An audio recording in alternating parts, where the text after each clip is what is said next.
Blessed Sunday ko Marites, ngayong linggo nga po ay nagsimba ako kanina. Kaya maaga nga po ako gumising ngayon. Kagabi nga po bago ako matulog ay nagtupi muna ako ng aking mga tupiin. Ito nga po yung nilaban ko nung nakaraang araw or nakaraang gabi. Pero bago nga po ako magtupi ko Marites ay nagsampay nga muna ako ng mga nilabhan ni Jowa. At dahil ilang piraso nga lang po yung labahan namin kagabi kaya sabi ko nga kay Jowa ay isali niya na yung mga kumot. Tulog na nga rin po niyan kami ko Marites dahil maaga nga po ako gigising kinabukasan. Pero dahil hindi pa naman ako inaantok at nagkikwentuhan pa nga kami kaya sabi ko nga ay magtutupi na muna ako para mahinto na nga rin po ako sa pagsi-cellphone dahil medyo masakit na nga po sa mata. Pa naman akong lilinisin dito ko Marites dahil malinis pa nga po itong aming taas. Nagkikwentuhan nga po kami yan ni Jowa at ang sabi ko nga maganda yung washing dahil malilinis nga po yung mga damit na nilabhan namin. Naisipon at inuubo nga po ako Marites kaya naman hindi pwedeng wala akong katabing towel. Nakakatuwa lang Marites na na-manage ko nga po yung oras ko ngayong linggo na ito dahil wala nga po akong tambak na tupiin at wala nga po akong mga isasampay. Kasi ay magpapanagpo na nga yung aking tupiin sa loob ng 2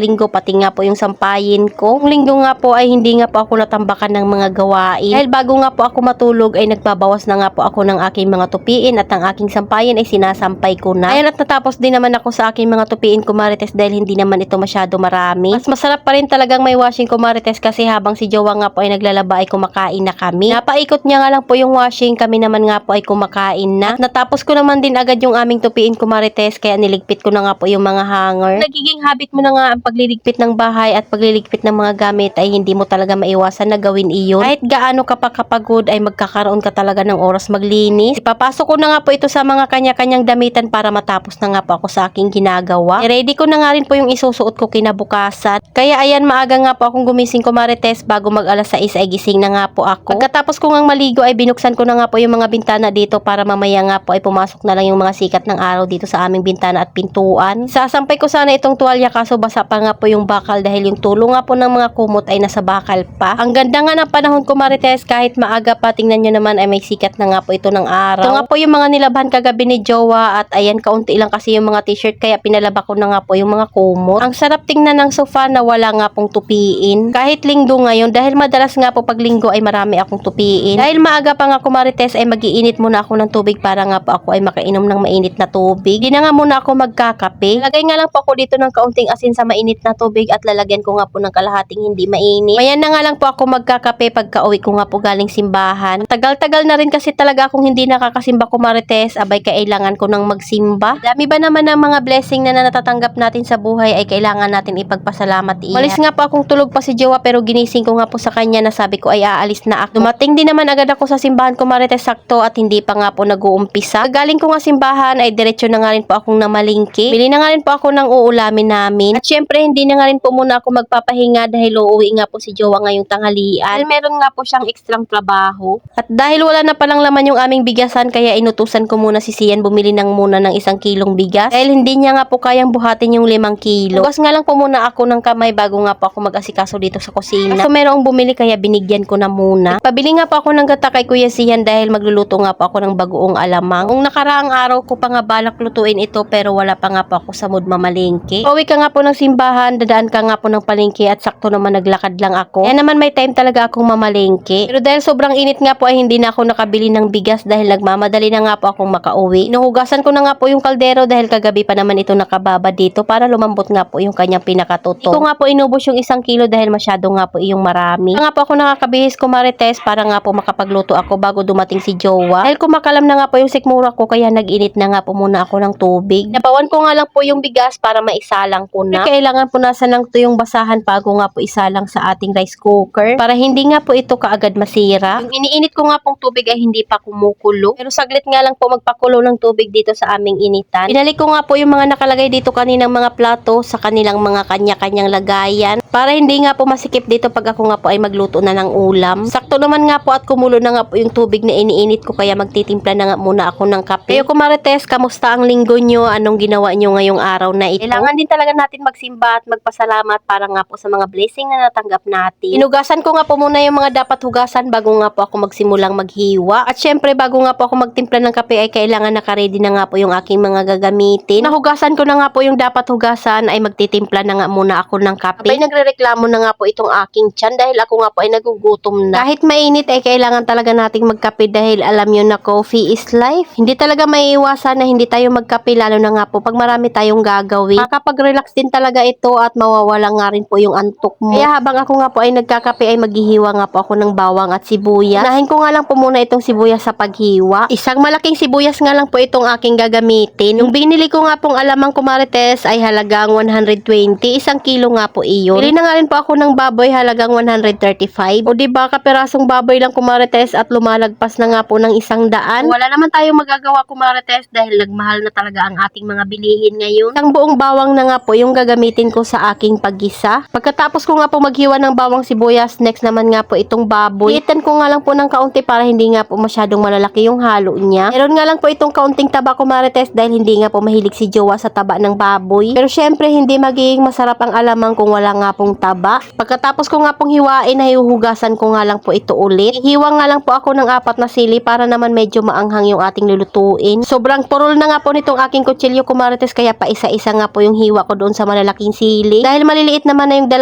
sili kaya sinabay-sabay ko na nga silang hiwain. Sobrang purol nga po nito ay talaga namang tumatalsik pa yung iba. Nag-check out na nga rin po ako ng kutsilyo na kulay puti kumarites para nga po ay bagay naman dito sa aming kusina. Painit na nga rin po ako ng kawali at mantika at ilalagay ko na nga lang po yung baboy. Gawin ko nga lang po muna itong golden brown. Dahan-dahan ko nga lang po sa paglalagay para hindi naman nga po ako matalsikan. Alam nyo na pag nagluluto tayo ay kailangan talaga nating mag-ingat. Pagkalunod ko nga po lahat, ang bala ko nga sana ay takpan na ito kumarites. Kaso nga po naalala ko ay timplahan ko na muna bago ko takpan. Lalagay nga lang po muna ako ng magic sarap. Siyempre ang panglasa ng ating niluluto. Ayan at umunti na nga po lalo yung baboy kumarites. Lalagay nga po ako ng kaunting paminta para nga po panlasa doon sa baboy. Pero hindi ko nga po talaga dadamihan iyan dahil maalat na nga po yung alamang. Halo-halo ko nga lang po kumarites bago ko nga po ito takpan. Ako nga po ay nagluluto ng ulam. Sabi ko nga kay Sian at kay Taylor na ayusin na nga po yung pinamili ko kagabi. Dahil hindi ko nga po ito naayos kagabi sa sobrang busy ko. Kaunti lang naman itong aking napamili yung wala nga lang po sa tindahan. Alam ko naman kayang-kaya na nga po nilang ayusin yung aming munting tindahan. Kahit pasaway nga po itong aking anak dito sa bahay at kahit sa school ay maaasahan naman sila. Kaya minsan talaga ay napapalo din namin. Hindi naman masamang mamalo kung mayroon nga po silang ginawa na hindi maganda. Ay bay mahirap naman lumaki na hindi nga po alam kung ano nga yung tama at mali sa ginagawa nila. Ayan at patapos na nga rin po siya sa kanyang pag-aayos dito sa aming munting tindahan dahil ilang plastic nga lang po ito. Kaya inutos ko na lang din talaga sa kanila kumarites. Tyler naman nga po ang inaayos niya ay mga pansit kanto. Bago nga po ito maiayos dito kumarites ay meron na nga pong mga bumili. Ako naman nga po habang nagbabantay sa aming niluluto ay nagliligpit na nga rin po sa kalat. Dami-dami din talaga ang kailangan kong ligpitin dahil hindi nga po ako nakaligpit dito kagabi. Ilang dalawa nga lang po yung nagbantay dito ng tindahan kanina dahil pumasok nga po yung papa nila. Ako naman nga po ay nagpunta sa simbahan. Sa susunod nga po na linggo ay sasama nga daw po sila sa simbahan. Syempre sino ba ang nanay na ayaw pumayag pag gustong pumunta ng simbahan yung mga anak natin? Lalo na nga po sa panahon ngayon na marami na nga talagang pwedeng matutunan yung mga bata ng kalukuhan. Kaya mas maganda pa rin talaga na mayroon din silang time na magsimba. Dahil tapos na nga po sila sa kanilang pag-aayos ng grocery, itutuloy ko na nga po yung aking pagluluto. At dahil golden brown na nga po ito kumarites, kaya ilalagay na nga po natin yung ating bawang sibuyas. Sa gilid nga lang po natin ilalagay yung ating sibuyas para nga po hindi agad maihalo. Hindi ko na nga po masyadong tinusted ito kumarites para hindi nga po magtalsik-talsik sa akin. Halo-halo ko nga lang muna kumarites yung bawang at sibuyas. Dahil ako nga po ay nagluluto kaya si Kuya Sian naman nga po yung bantay ng aming munting tindahan. Talaga naman yung aming bunso ay nag-i-enjoy sa labas na naglalaro. Kapag wala nga pong bumibili dito sa aming munting tindahan ay naglalaro din naman si Kuya Sian sa labas. At may bantay nga po dito sa loob ay hinahayaan ko na lang silang maglaro. Pagkatapos nga pong mag golden brown itong ating bawang sibuyas ay ilalagay na nga po natin yung ating pinakaalamang. 1 kilong alamang nga po ito kaya alam ko naman magiging sulit ito sa amin. Pagkatapos ko nga pong ihalo-halo dyan kumarites, maglalagay nga po ako ng mga panlasa. Naglagay na nga po ulit ako ng magic sarap para dito nga po sa ating alamang. At syempre ng ating asukal para nga po pambalance sa ating lasa ng ating niluluto. Maglalagay din pala ako dyan kumarites ng oyster sauce at kaunting suka para hindi nga po agad ito masisira. Naglagay nga rin po muna ako ng pinakaunang gata, mamaya na nga lang po yung pinakahuli. Syempre kailangan natin imikos-mikos yan kumarites para yung mga panlasa ay maghalo. Naglagay na nga rin po ako ng bay leaves para maalis na nga po yung pinakalangsa ng ating niluluto. Syempre alam naman natin pag alamang nga po yung ating ulo. Kulo na nga po ito kumarites kaya pwede na nga pong ilunod yung pangalawang piga. Ayan, at kailangan lang talaga nating lutuin yung pinakagata. Nag-add na nga rin po ako ng oyster sauce. Syempre, pag may dinagdag tayo ay kailangan nating halu-haluin iyan at tikman na rin. At dahil medyo maalat pa nga po ito kumarites, kaya nag-add nga po ako ng asukal. Kaya importante talaga na tinitikman natin yung ating mga niluluto para nga po alam natin kung masarap o hindi. Nung pinatikim ko naman sa dalawa kong anak, ang sabi nga po nila ay masarap naman. Dadagdag pala ako dito kumarites ng siling green, pero naghiwalay nga po muna ako ng pagkain ng mga bata dahil hindi pa naman nila kaya ang maanghang na pagkain. Ayan, at tatakpan ko na nga lang po yan muna kumarites, at para pag kumulo ay pwede na nga po yan haunin. Dahil pangalawang kulo na nga ito kumarites, i-off ko nga lang po yung aming lutuan. Ayun lang naman kumarites, salamat sa panonood, follow for more, God bless, at sana i-share nyo na nga rin po itong aking video.